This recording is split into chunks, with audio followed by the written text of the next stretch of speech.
Hello again, you're here on the Empire with me, Dave, and we are lucky enough to be bringing you a review of another PlayStation 4 exclusive from Naughty Dog with Uncharted The Lost Legacy. We've reviewed this on the PS4 Pro and have tried to make this as spoiler-free as possible. Now I'm going to start with Formula 1. If you're familiar with the sport, you'll have heard of Michael Schumacher. He basically rewrote the record books during his first stint in the sport with Ferrari. Eventually he decided to call it a day, and then a couple of years later he was coaxed back into it for a fledgling Mercedes team before they became competitive. In a lot of ways it was a shame, as he left a titan of the sport, but during his second stint he was relegated to the status of an also-ran.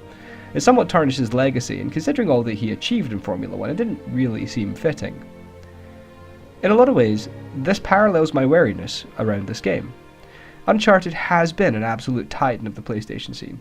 It has been one of the strongest consistent champions of Sony's exclusive range, with a strong emphasis on storyline, interesting characters, exploration, and cover-based combat. At the conclusion of the fourth installment of the series, the fifth if you include the Vita-only Golden Abyss, it seemed to have reached a fitting conclusion for the long-running series.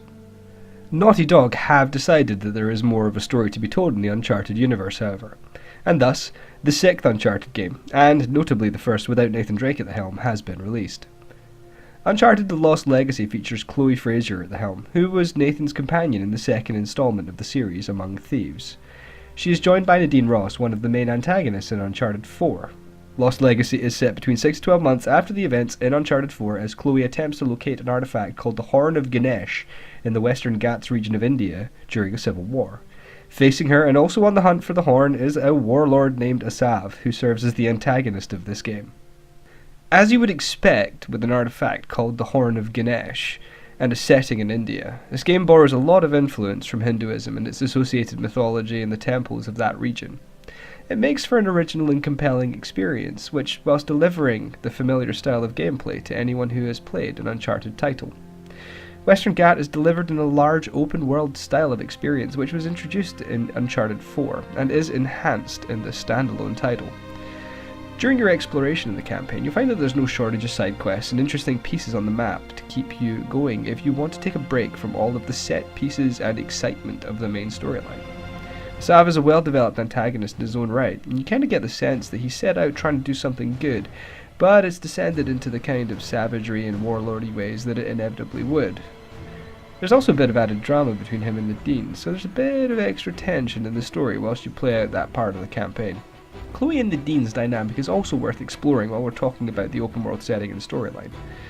Naughty Dog have done a great job of elevating these two from their supporting roles to main characters in their own right. Whilst you may or may not, depending on your Uncharted experiences, know these characters from past adventures, they do have a really interesting dynamic. Theirs is a new partnership, which means that there's a tension that you wouldn't experience in previous games. These two are learning to trust one another. Dialogue and banter is delivered as you would expect from a Naughty Dog game, which is to say, excellently. And at times you feel as though you're just sat in the back of the Jeep whilst Chloe and Nadine are discussing the world around them and what they'll do next. It feels familiar, but with the open world aspect being a larger part of the overall experience, there's still an element of newness to it. Mechanically, there have been some enhancements as well. Stealth has been complemented with the addition of silenced weapons. In fact, during my playthrough of the campaign, some of my most satisfying encounters were through stealth and careful precision headshots using a silenced weapon. I actually found that going in loud in the encounters ended up with me being swarmed more often than not. Enemy reinforcements are often radioed in if you open up at the first sign of baddies, and the AI has been tweaked, resulting in enemies supporting each other and trying to work together dynamically. It's a bit hit and miss, but I certainly saw an added challenge in the normal campaign as a result of these changes. Also included on the disc is access to the Uncharted 4 multiplayer. Now, Naughty Dog has spent the last year building this up to be quite robust. It has both cooperative and competitive modes and runs smoothly on both the PS4 and PS4 Pro. It has all of the leveling up, weapon and skin unlocks that you'd expect from a top-class multiplayer offering, and as a bonus, you get access to an established multiplayer community, and the Uncharted 4 players get bonus content. It is a compelling offering, especially at the $70 price tag that you'll see this for in shops. All in all, Uncharted The Lost Legacy is a very easy game to recommend. Naughty Dog have focused on the things that matter, especially when you consider the amount of time that this game was developed in. It commenced after Uncharted 4 was released, which was only in May 2016. It's obviously leveraging everything that Uncharted 4 brought to the table, but with the new dynamic of Chloe and Nadine, a new playground, and some polishing in the stealth gameplay which adds weight to a previously mildly frustrating element, all for an entirely reasonable price point. It may not have the gravity that Uncharted 4 carried with it, but it's still an excellent game in its own right. For me, this gets a 9 out of 10. Thanks for listening. This was Dave.